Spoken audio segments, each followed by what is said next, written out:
My name is Sandra Rupp, and I'd like to welcome you all. I now have video viewers in 65 countries around the globe. We have many interesting topics to share on YouTube, and we're now also on Amazon.com. Look for my new DVD called Career Navigation: 7 Steps to Success. Today I want to talk about twin flames and the connection to highly sensitive people, because I have found that a lot of twin flames are actually also highly sensitive. I want to talk a little bit about what it's like to be highly sensitive on a personal level, both in terms of how you react to things that may go on in your life, as well as even things like dating. I think it's an important part of the equation.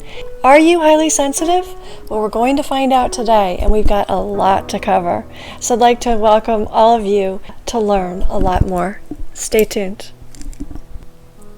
One of my most popular topics is called twin flames and soulmates. Twin flames are actually two souls that meet, and one side is the masculine and the other side is the feminine. And I love that. Aristotle talked about twin flames and twin souls, as have many other thought leaders throughout history. And what we're finding now is that a lot more twin flames are coming together and meeting. And the goal of any twin flame relationship is to help the world. So it's less about just yourself or the other person. Generally, twin flame relationships have a higher purpose. You're helping a lot more people in the world, and that has its pros and cons in the sense that you will not always be with your twin flame, but the idea is that you are on a spiritual journey that may be different than a lot of people. And given the success of the videos I've done on twin flames and soulmates, I wanted to record a special one today. There's a wonderful book written by Dr. Elaine Aron, and it's called The Highly Sensitive Person. You can find it at hsperson.com, and take the test and find out if you are highly sensitive. It's a life-changing topic. If you are highly sensitive, you really need to know about it. And what you can do is also take the high sensation seeker test, because some of the masculine twin flame souls are also high sensation seekers in addition to being highly sensitive. And if you take both of those tests, I think you'll learn a lot about yourself. And when your feelings are hurt as a sensitive person, it's more than just like a pinprick. It's actually like you've been knocked over. So sometimes, like if you get bad news, if someone on a personal level wants to end a relationship or break up with you, it's like you've been hit by a truck. And I think that a lot of sensitive people can really relate to this. It's not something that you want to go through time and time again. So I think it can take a lot out of you. I think also it's important to understand that sensitive people are feeling everything more deeply, whether it be a poem, a love letter, a gift, where you take them on a date, a first date, a restaurant, whatever it may be. I think that we as sensitive people, we feel everything and give it meaning. Whether we're around, animals, a lot of sensitive people are animal lovers. Things that happen in nature are more interesting to us. We're less likely to kill things, kill insects even. I mean, I'll go out on the patio. If I see a spider, I'm not going to stomp on it, because to me that's bad karma. I'm just going to work around it or put it outside somewhere else. These types of things are very common among sensitive people. We perhaps see nature as a web of connected people, and we have a lot of respect for the animal kingdom. Now, I've heard recently, I think it was from Dr. Elaine Aron actually, that horses are the most sensitive animals, and in fact it's not just 20%, but most horses are sensitive and need to be taken care of with a lot of great care. And I think the same would be true of highly sensitive people in your life. They are more sensitive to criticism. They are more sensitive to your raising of your voice. I actually read a whole book on nonviolent communication, because I knew if I was going to survive in this world, I was going to have to understand how to communicate on a level that was going to be more strategic, less critical, and more calm. So being able to use a voice that is lower, these are all things that are helpful to highly sensitive people. Anytime you're around competition, agitation, noise, people raising their voices, it's going to make you react very negatively. It's going to make you feel bad. And so you need to create an environment that is a softer place to fall.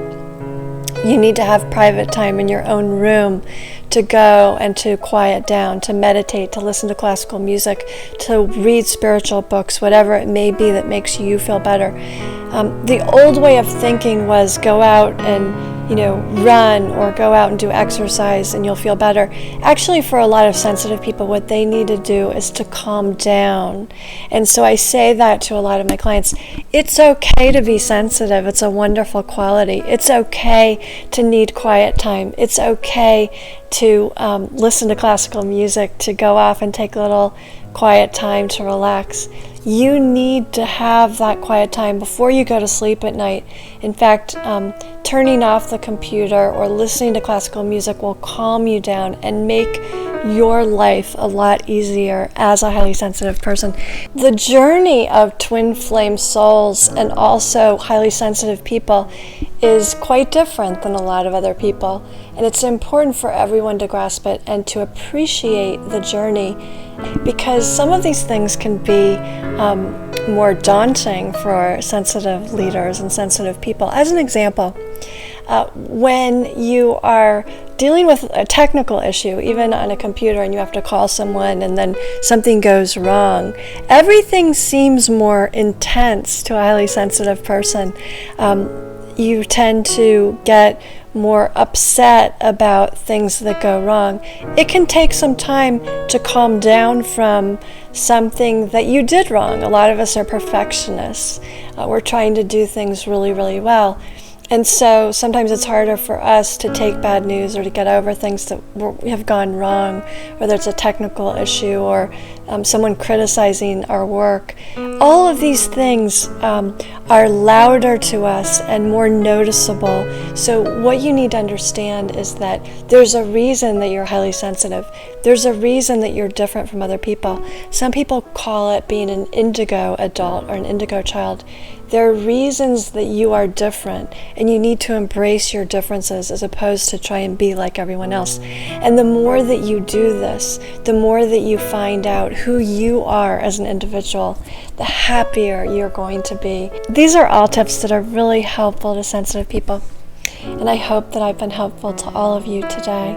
I would like to figure out a way that we can combine career, life, and leadership in a much more comfortable fashion for the 21st century. I'm going to be launching another DVD in 2016 in the fall or in the winter called The Highly Sensitive Leaders for the 21st Century. So I'd like to have you find out if you're a highly sensitive leader, and if so, I've got a lot of advice for you on how to communicate it to other people, career advice, leadership advice. I call it the yin-yang of leadership, bringing those masculine and feminine leaders together on the teams, and we really make a wonderful team when we do work together. So we've got a lot of exciting things coming up on Amazon.com, on YouTube, and I would like to be able to work with as many of you as possible, and that is another side of things that I think you all need to hear. Just look for Sandra Rupp on Amazon.com, and thanks so much for watching. I'd love for you all to go out and buy it. It's giving all of the advice that I have gained over many, many years as an executive search consultant, a headhunter, as well as a career coach and an executive coach, and I've got a lot of great tips in here, so I hope you enjoy it.